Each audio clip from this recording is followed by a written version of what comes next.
আসসালামু আলাইকুম ওয়া রাহমাতুল্লাহি ওয়া বারাকাতুহু। ইন্নাল হামদালিল্লাহ নাহমাদুহু ওয়া নাস্তাঈনুহু ওয়া নাস্তাগফিরুহু ওয়া নাউযু বিল্লাহি মিন শুরুরি আনফুসিনা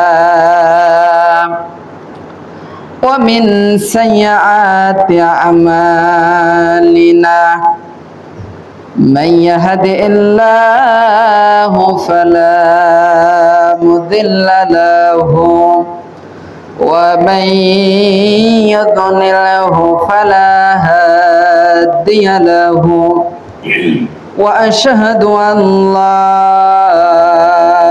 إله إلا الله وأشهد أن محمدا عبده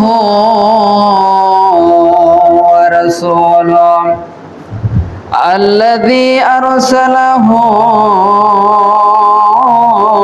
بالحق بشيرا ونذيرا وداعيا إلى الله بإذنه وسراجا منيرا فقد قال الله تعالى في كلامه المجيد والفرقانه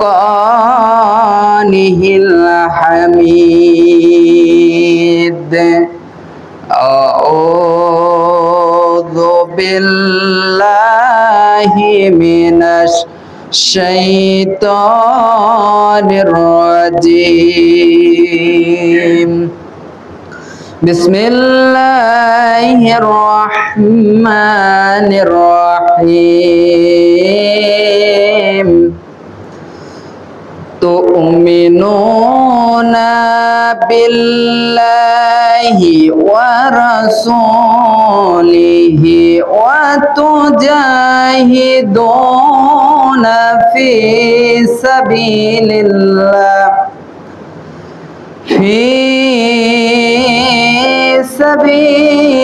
الله بأموالكم وأنفسكم ذلكم خير لكم إن كنتم تعلمون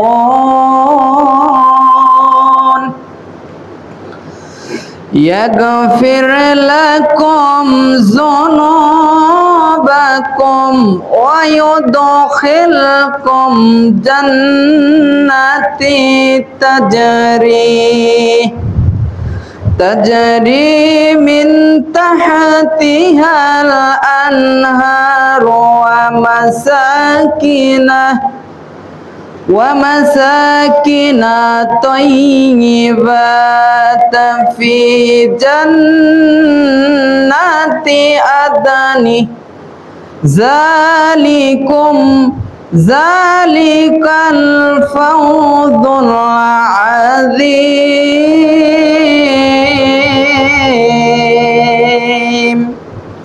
আলহামদুলিল্লাহ সমস্ত তারিখ ও প্রশংসা শুকরিয়া সেই মহান আল্লাহ সুবহানাহু ওয়া তাআলার যে আল্লাহ পাক আমাদেরকে দয়া করে মায়া করে একটি সপ্তাহ পর পবিত্র জুমার নামাজ আদায় করার জন্য আসার এবং বসার সুযোগ দান করলেন। সেই মহান আল্লাহর দরবারে শুকরিয়া আদায় করে বলি আলহামদুলিল্লাহ। আরো লক্ষ কোটি দুরূদ ও সালাম বর্ষিত হোক সাইয়্যিদুল মুরসালিন বিশ্ব নবী জনাবে মুহাম্মদুর রাসূলুল্লাহ সবে বলি সাল্লাল্লাহু আলাইহি ওয়াসাল্লাম। আমি পবিত্র কোরআনুল কারীমের সূরা সফ 11 এবং 12 নম্বর আয়াতে কারিমা তেলাওয়াত করেছি। এর থেকে সংক্ষিপ্ত কিছু আলোচনা রেখে আজকের খুতবাকে শেষ করব ইনশাআল্লাহ। ওমা তৌফিক ইল্লা বিল্লাহ। আল্লাহ সুবহানাহু ওয়া তাআলা পবিত্র কোরআনুল কারীমের সূরা সফ 11 এবং 12 নম্বর আয়াতে কারিমায় কি বলতেছেন সেদিকে যাব। আজকের আলোচনার মূল বিষয়টি হলো শাস্তি ও পুরস্কার কেন দেওয়ার দরকার? আল্লাহ রাব্বুল আলামিন বান্দা এবং বান্দীদেরকে জান্নাতে দিলে তো পারত, শাস্তি আবার কেন দিবে? আবার পুরস্কার আবার আল্লাহ পাক মানুষদেরকে কেন দিবেন? এটার জন্য জরুরি যে যেন মানুষের মাধ্যমে কাজের প্রতিদান পেতে পারে। একটা লোক ঈমান আনলো, ঈমানের দাবি অনুযায়ী সৎ আমল করলো, আল্লাহর জমিনে আল্লাহর দিন কায়েমের আন্দোলন করলো, জান মাল উৎসর্গ করলো, অথচ তার কোনো পুরস্কার হবে না, এটা কেমন কথা? পক্ষান্তরে নাস্তিক, মুরতাদ, কাফের, মুশরিক, মানব রচিত রাজনীতির অনুসারী সালাত, সাওম, হজ, যাকাতে গোলার কোনো তোয়াক্কা নেই, আর সমস্ত অশ্লীলতা, বেহায়াপনা সাথে জড়িত লোকদের শাস্তি হবে না, এটা আবার কেমন কথা? সুতরাং এই সম্পর্কে আল্লাহ পাক বলতেছেন, ফাকাইফা ইজা জামানাহুম লিয়াউমিল লা রাইবা ফিহি ওয়া উফিয়াত কুল্লু নাফসি মা কাসাবাত ওয়া হুম লা ইউযলামুন।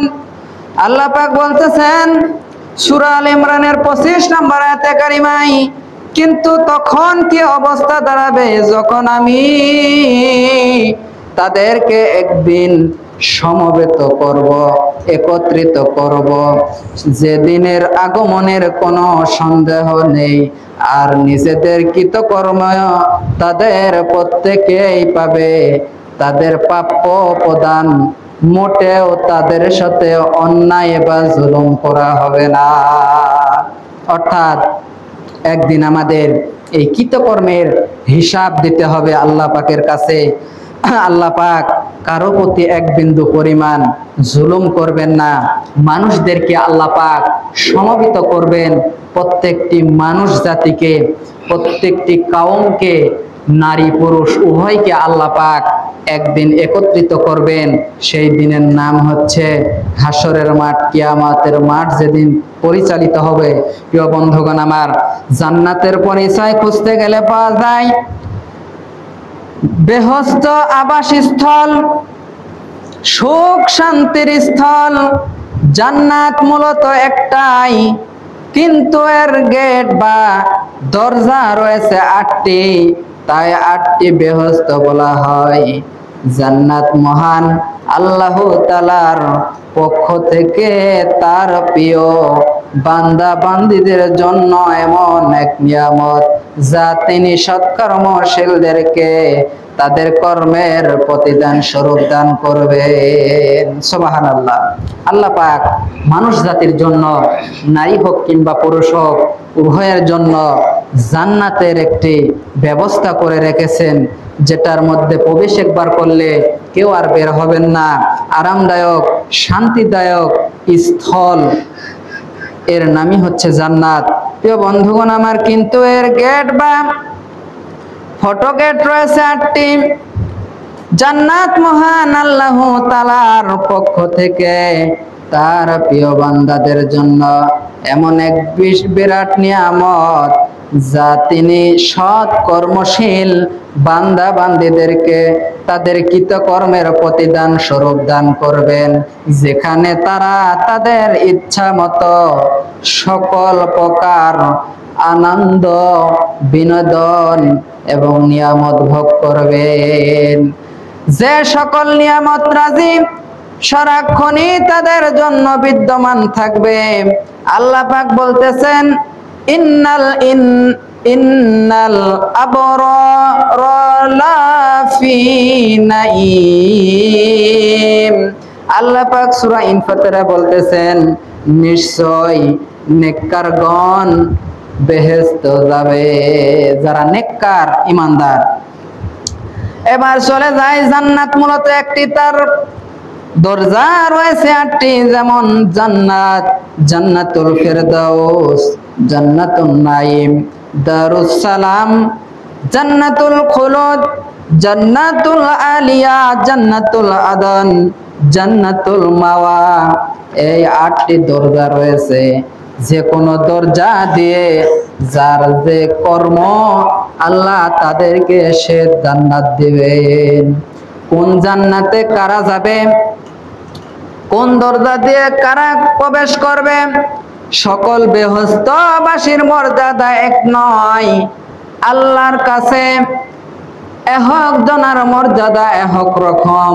আল্লাহর বিধান যারা মেনে চলেন তারা জান্নাতে যাবেন সত্য, কিন্তু বেহেশত এক প্রকারের নয়, বরং 8 প্রকার বেহেশত রয়েছে। এই 8 প্রকারের জান্নাত একটি হতে অপরটি ভিন্ন। মানুষ তার সৎ আমল অনুযায়ী বিভিন্ন বিভিন্ন জান্নাত লাভ করবে।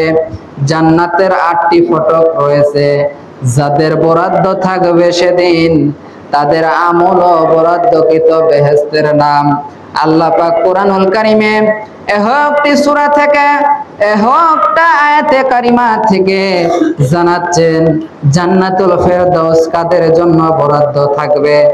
1 নাম্বার জান্নাতুল ফেরদাউস বরাদ্দ থাকবে ঈমানদার ও সৎ কর্মশীলদের জন্য। আল্লাহ পাক জান্নাতুল ফেরদাউসের ব্যবস্থা করে রেখেছেন। আমরা প্রতি ওয়াক্ত নামাজে দোয়া করি, আল্লাহর কাছে জান্নাতুল ফেরদাউস চাই। এই জান্নাতুল ফেরদাউস ঈমানদার ও সৎ কর্মশীলদের জন্য আল্লাহ পাক বলতেছেন সূরা কাহাফ 107 নম্বর আয়াতে বলতেছেন, আল্লাযীনা ইন্নাল্লাযীনা আমানু ওয়া আমিনুস সলিহাতি কানাত লাহুম জান্নাতুল ফিরদাউসি নুজুলা। আল্লাহ বলতেছেন যারা ঈমান আনে, যারা ঈমানদার, ঈমান আনে, ঈমান আনার পর সৎ কর্ম করে, ঈমান আনার পর সর্বপ্রথম কাজ সৎ কর্ম করে, তাদের জন্য রয়েছে জান্নাতুল ফেরদাউস। তাহলে আমরা বাপ দাদার থেকে পেয়েছি। এরপরে আমরা মক্তবে যারা পড়েছি সেখানে আমরা ঈমান আনেছি এবং বাপ দাদা মুসলিম থেকে আমরাও মুসলিম। এরপরে আমাদের কাজ হলো এখন সৎ কর্ম করা, অন্যায় কাজ থেকে বিরত থাকা এবং সৎ কর্ম, ভালো ভালো কর্ম, ভালো ভালো আমল করতে হবে। তাহলে আল্লাহ পাক যারা সৎ কর্ম করবে তাদের জন্য ঈমান আনার পর আল্লাহ পাক জান্নাতুল ফেরদাউস বরাদ্দ দেবেন। সবাই বলি সুবহানাল্লাহ। এরপরে 2 নাম্বার জান্নাতুন নাঈম কাদের জন্য আল্লাহ পাক বরাদ্দ করবেন? নবী, রাসূল, সিদ্দিক, শহীদ ও ওলিগণের জন্য আল্লাহ পাক জান্নাতুন নাঈমের ব্যবস্থা করে রেখেছেন। আল্লাহ পাক সূরা ওয়াকিয়ার 11-12 নম্বর আয়াতে বলতেছেন, উলাইকাল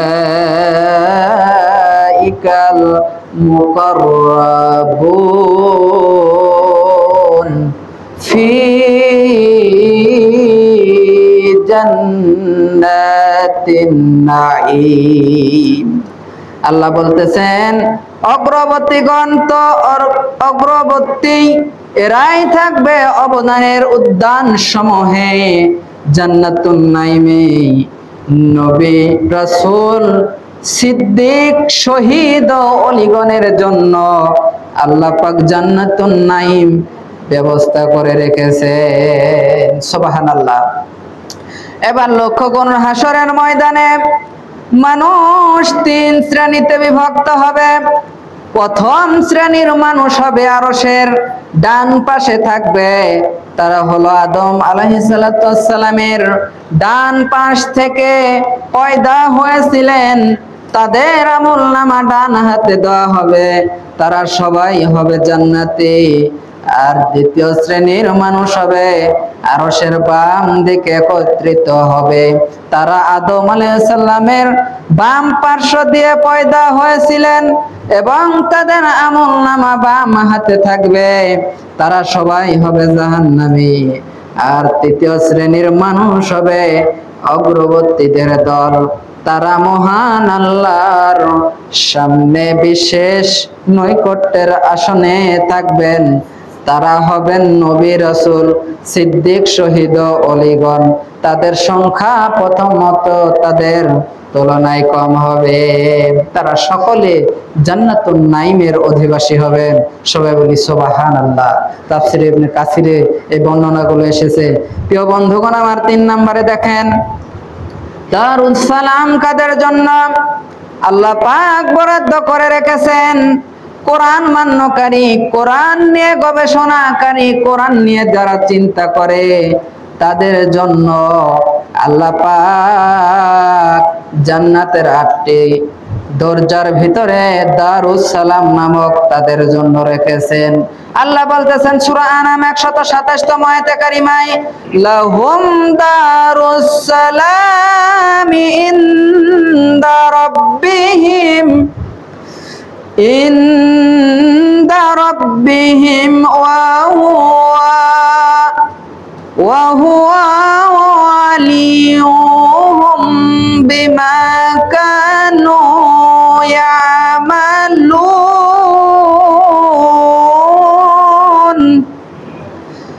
আল্লাহ পাক বলতেছেন তাদের জন্য তাদের প্রতিপালক রবের কাছে রয়েছে নিরাপত্তা।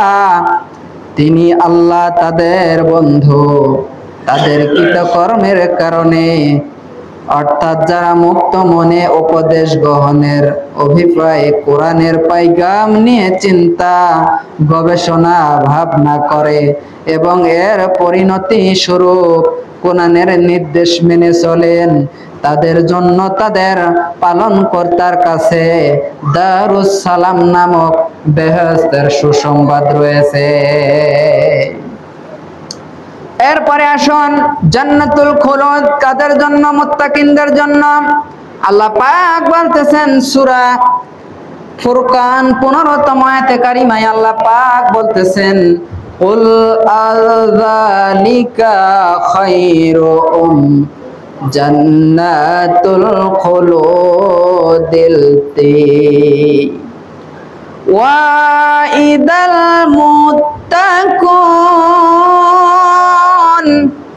কানাত লাহুম জান্নাহ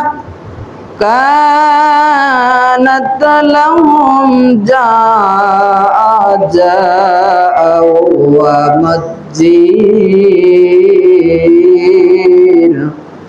আল্লাহ বলতেছেন বলুন, এটা উত্তম চিরকাল বসবাসের জান্নাত, যার সুসংবাদ দেওয়া হয়েছে মুত্তাকিনদেরকে, যেটা হবে তাদের প্রতিদান,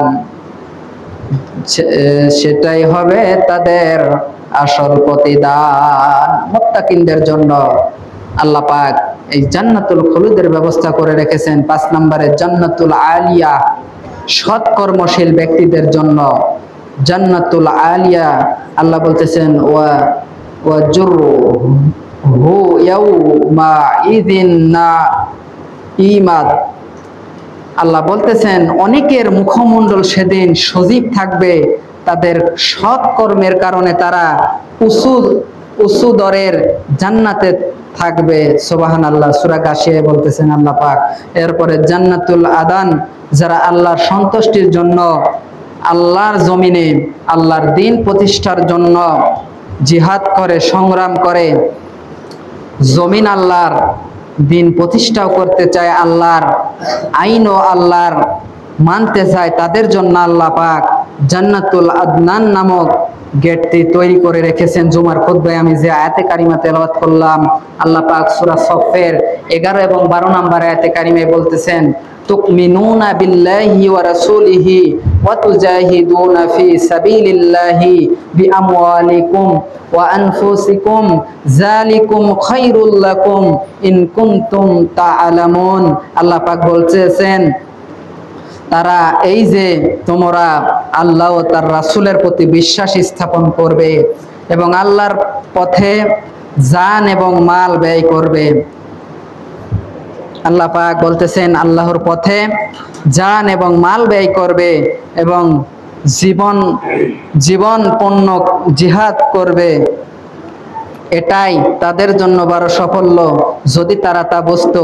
পরের আয়াতে আল্লাহ বলতেছেন ইয়াগফির লাকুম যুনুবাকুম ওয়া ইউদখিলকুম জান্নাতিন তাজরি মিন তাহতিহাল আনহার ওয়া মাসাকিনা তাইয়্যিবাতা ফি জান্নাতি আদনি জালিকাল ফাওজু আযীম। আল্লাহ বলতেছেন তিনি তোমাদের পাপসমূহ, তাহলে এদের পাপসমূহ আল্লাহ পাক, মানুষ মাত্র আমাদের অনেক সময় অনেক পাপ হয়ে থাকে। আল্লাহ পাক বলতেছেন তোমাদের পাপসমূহ আমি আল্লাহ ক্ষমা করে দেব। সবাই বলি সুবহানাল্লাহ।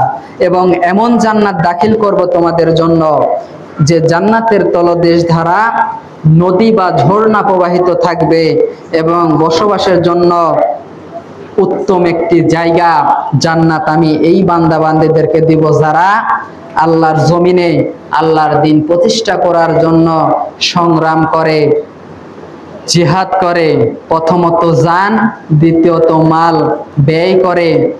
এদের জন্য আল্লাহ পাক এই জান্নাতুল আদান নামক এই দরজা দিয়ে প্রবেশ করাবেন। প্রিয় বন্ধুগণ আমার 7 নাম্বার হলো জান্নাতুল মাওয়া। যারা আল্লাহর ভয়ে খারাপ কাজ হতে দূরে থাকে, আল্লাহর ভয়ে খারাপ কাজ যে কাজ করলে কেউ দেখতে পাবে না, কোনো পৃথিবীর কোনো মানুষ দেখতে পাবে না, এরপরেও আল্লাহর ভয়ে যে সকল যুবক আল্লাহর ভয়ে এই কাজগুলো থেকে বিরত থাকে, আল্লাহ পাক তাদেরকে এই জান্নাতুল মাওয়া নামক গেট দিয়ে জান্নাতে প্রবেশ করাবেন। সবাই বলি সুবহানাল্লাহ। আল্লাহ পাক বলতেছেন ওয়ালাকাদ আরাহু নাযালাতা উখরা ইনদা সিদরাতিল মুনতাহা ইনদাহা জান্নাতুল মাওয়া।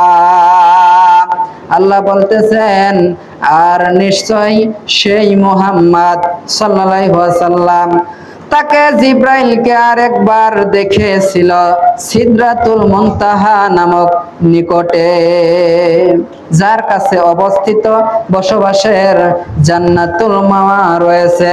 সিদরাতুল মুনতাহার পাশে জান্নাতুল মাওয়া। প্রিয় বন্ধুগণ আমার 8 নাম্বার সৎ কর্মশীল ও মুমিনের সকল গুণ অর্জনকারীদের জন্য দারুল কারার নামক জান্নাত। 8 নাম্বার আল্লাহ পাক বলতেছেন হে আমার কওম, পৃথিবীর জীবন্ত শুধু উপভোগের বস্তু, বসবাসের বস্তু, আর পরকাল হচ্ছে স্থায়ী বাসস্থান। যে মন্দ কর্ম করে সে কেবল তার অনুরূপ প্রতিফল পাবে সেদিন। আর যে পুরুষ অথবা নারী মুমিন অবস্থায় সৎ কর্ম করে তারাই জান্নাতে প্রবেশ করবে। আর তথা তাদেরকে যে হিসাব রিজিক দেওয়া হবে তাদেরকে আমি আল্লাহ পাক এই পৃথিবীতে বেহিসাবে রিজিক দেব এবং পরকালেও তাদেরকে রিজিকে ভরপুর করে দেবেন। সুবহানাল্লাহ। সূরা মুমিনুনে আল্লাহ পাক এই চমৎকার কথাগুলো বলেছেন। জান্নাতের বিশাল পরিধি, এই মর্মেও আল্লাহ পাক বলতেছেন। সূরা আল ইমরানে বলতেছেন আল্লাহ পাক নিশ্চয় একটি জান্নাতের আয়তন হবে আসমান সমূহ ও জমিন সমূহ ও পৃথিবীর সমান। সবাই বলে আবারও সুবহানাল্লাহ। জান্নাতের মৌলিক সুযোগ সুবিধা পৃথিবীর মানুষ পাবে, শেষ করে দেব 17টি। তার মধ্যে 1 নাম্বার হলো জান্নাতীদের সাথে আল্লাহর সাক্ষাৎ হবে। সবাই বলি সুবহানাল্লাহ। সবচেয়ে বড় নিয়ামত যে আল্লাহকে না দেখে যে আল্লাহকে না দেখে আমরা তার ইবাদত করি, যে আল্লাহকে আমরা না দেখে তার বন্দেগী করি, সেই আল্লাহর সাথে সাক্ষাৎ হবে সেই দিন জান্নাতীদের। আল্লাহ কি রকম দেখতে সেই দিন আমরা যারা ইমানদার, মুত্তাকি, পরহেজগার, সলেহীন তারা দেখতে পাবো। দ্বিতীয় নাম্বার হলো জান্নাতের বিশালতা, বিস্তীর্ণতা আকাশ ও জমিনের ন্যায়। সবাই বলে আবারও সুবহানাল্লাহ। জান্নাতে 3 নাম্বার সর্বদা বসন্তকাল বিরাজ করবে। 4 নাম্বারে জান্নাতে কোনো দুঃখ থাকবে না। মানুষের এই পৃথিবীতে এমন একটি সময় আসে সুখ, আবার এমন একটি সময় আসে দুঃখ, কিন্তু জান্নাতে মানুষদের কোনো দুঃখ বলে কোনো জিনিস থাকবে না, সব সময় তাদের সুখ আর সুখ। 5 নাম্বার ফেরেশতাগণ জান্নাতীদেরকে সালাম দেবে, সালামুন কাওলাম মির রাব্বির রহিম। সেই দিন ফেরেশতাগণ জান্নাতীদেরকে সালাম দিবেন। এরপরে 6 নাম্বার জান্নাতের সুখ কোনোদিন শেষ হবে না। 7 নাম্বার কোনো কিছু পেতে শ্রম দিতে হবে না আল্লাহর কাছে। সেদিন শুধু জান্নাতে ইচ্ছা করলেই সঙ্গে সঙ্গে তা হাজির হবে। 8 নাম্বার জান্নাতে হুরদের সাথে জান্নাতীদের বিয়ে দেওয়া হবে। জান্নাতীদের সেবক হবে অসংখ্য হুর গেলমান। 9 নাম্বার গেল। 10 নাম্বারে মহামূল্যবান অলংকার খচিত পোশাক পরিচ্ছন্ন পরিহিত করাবে জান্নাতীদেরকে, অনেক দামি মূল্যবান পোশাক পরিধান করাবেন। 10, 11 নাম্বার জান্নাতে থাকবে বালাখানা, যে বালাখানায় আপনি উপভোগ করবেন। 12 নাম্বার জান্নাতে কারো কোনো ধরনের হাজতের প্রয়োজন হবে না। 13 নাম্বার আত্মীয় স্বজনের সাথে বসবাস। 14 নাম্বার জান্নাতে কেউ বিরক্ত হবে না। 15 নাম্বার অনন্ত জীবন লাভ করবে জান্নাতে, যে জীবনের কোনো শেষ নেই। এরপরে জান্নাতীদের যৌবন, জান্নাতীদের সেই দিন যৌবন কোনোদিন শেষ হবে না। সবাই বলি সুবহানাল্লাহ। পৃথিবীতে মানুষের যৌবনের শুরু আছে, শেষ আছে, কিন্তু জান্নাতে মানুষদের যে যৌবন থাকবে সেই যৌবনের কোনো শেষ হবে না। এই পৃথিবীতে দেখা যায় 16 থেকে 40-এ যৌবন, 40 গেলে যৌবন শেষ, আর জান্নাতীদের কোনো যৌবনের কমতি হবে না। সর্বশেষ 17 নাম্বার যে পয়েন্ট, জান্নাতীরা কোনো দিন সেখানে অসুস্থ হবে না। মানুষ পৃথিবীতে প্রতিটি মানুষের কোনো না কোনো রোগ রয়েছে। যদি আপনি এখন বিজ্ঞানের যুগ, যদি আপনি পরীক্ষা নিরীক্ষা করেন, মানুষের কোনো না কোনো রোগ ধরা পড়ে, কিন্তু যারা জান্নাতি হবে প্রিয় বন্ধুগণ আমার, সেদিন তাদের কোনো রোগ, অসুস্থ তারা হবে না। আল্লাহ পাক আমাদের সকলকে তার এই নিয়ামতপূর্ণ জান্নাতে যেন যাবার তৌফিক দান করে। তার জন্য আমাদের সর্বপ্রথম কাজ হচ্ছে ঈমান আনার পর সালাত আদায় করতে হবে এবং সৎ কর্ম করতে হবে। আমাদের সকলকে আল্লাহ পাক তুমি তোমার জান্নাতের মেহমান হিসেবে কবুল করে নিও। সবাই বলি আল্লাহুম্মা আমিন। বারাকাল্লাহু লাকুম ফিল কুরআনিল আযীম ফাইন্নাহু তাআলা জাদুন কারীমুম মালিকুম বাররাফুর রহিম।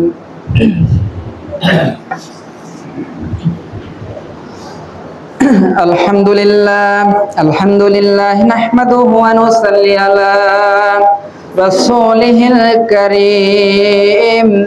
আম্মা বা'দু ফাইন্না খায়রাল হাদিসি কিতাবুল্লাহ ওয়া খায়রাল হাদি মুহাম্মাদিন ওয়া শাররাল উমুরি মুহদাসাতুহা ওয়া কুল্লু বিদআতিন জালালাতুন ফিন্নার। আউযু বিল্লাহি মিনাশ শাইতানির রাজীম। বিসমিল্লাহির রহমানির রহিম। ইন্নাল্লাহা ওয়া মালাইকাতাহু ইউসাল্লুনা আলান নবী ইয়া أيها الذين آمنوا صلوا عليه وسلموا تسليما اللهم صل على محمد وعلى آل محمد كما صليت على إبراهيم وعلى آل إبراهيم إنك حميد مجيد اللهم بارك على محمد وعلى آل محمد كما باركت على إبراهيم وعلى آل إبراهيم إنك حميد مجيد اللهم أعز الإسلام والمسلمين اللهم هلك والكفار والمشركين واليهود والنصارى إن الله يأمر بالعدل والإحسان وإيتاء ذي القربى وينهى عن الفحشاء والمنكر والبغي يعظكم لعلكم تذكرون فاذكروني أذكركم واشكروا لي ولا تكفرون.